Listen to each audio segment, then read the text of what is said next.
Konsep pada Plimpton 322, saya akan coba jelaskan untuk memenuhi tugas diskusi 2 mata kuliah sejarah dan filsafat matematika.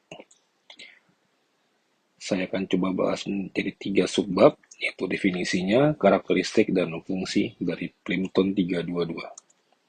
Yang pertama, definisi sebuah tabel matematika kuno dari Babilonia, saat ini Irak, yang ditemukan pada tahun 1800-an oleh Edgar Jebang, seorang penjelajah dari Inggris.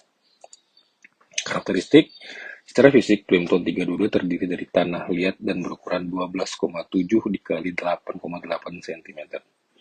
Tabel ini terdiri dari 15 baris dan 4 kolom yang saling berpotongan.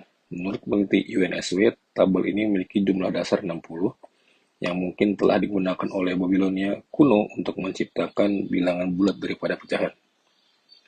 Meski kondisinya masih cukup bagus untuk tabel yang kemungkinan dibuat sekitar tahun 1762 sebelum Masehi, ujung kiri artefak itu rusak. Sisa lem yang ditemukan di sisi tersebut menunjukkan bahwa kerusakan baru saja terjadi. Penelitian sebelumnya pada Plimpton 322 berspekulasi bahwa tabel tersebut pada awalnya terdiri dari 6 kolom dan 38 baris.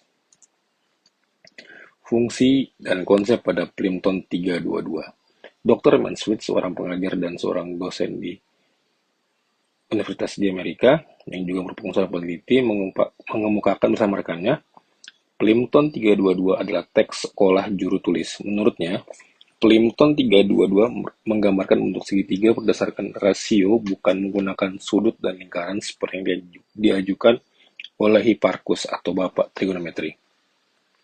Beberapa sumber juga mengatakan pada zamannya, bangsa Babilonia menggunakan Plimpton 322 untuk geometri dan dasar-dasar bilangan jauh sebelum peradaban lain, karena pada Plimpton 322 mereka menggunakan huruf paku yang dipahat pada sebuah tanah liat.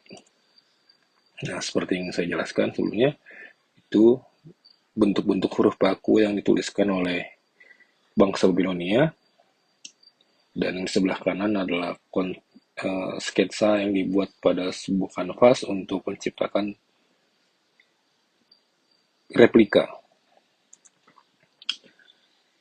Seseorang telah menemukan hubungan angka ini dengan 4 kecualian yang merupakan hipotenusa dan kaki-kaki dari segitiga siku-siku. Pada baris kedua, sukar jelaskan karena ada bilangan tidak bisa dimengerti, sedangkan yang lainnya sudah dapat diatasi. Barisan ke-9, 481 dan 541 adalah 8,1 dan 9,1 dalam sistem seksagesimal atau bilangan 60. Baris ke-13 adalah kuadrat dari baris terakhir adalah setengah dari harga tersebut.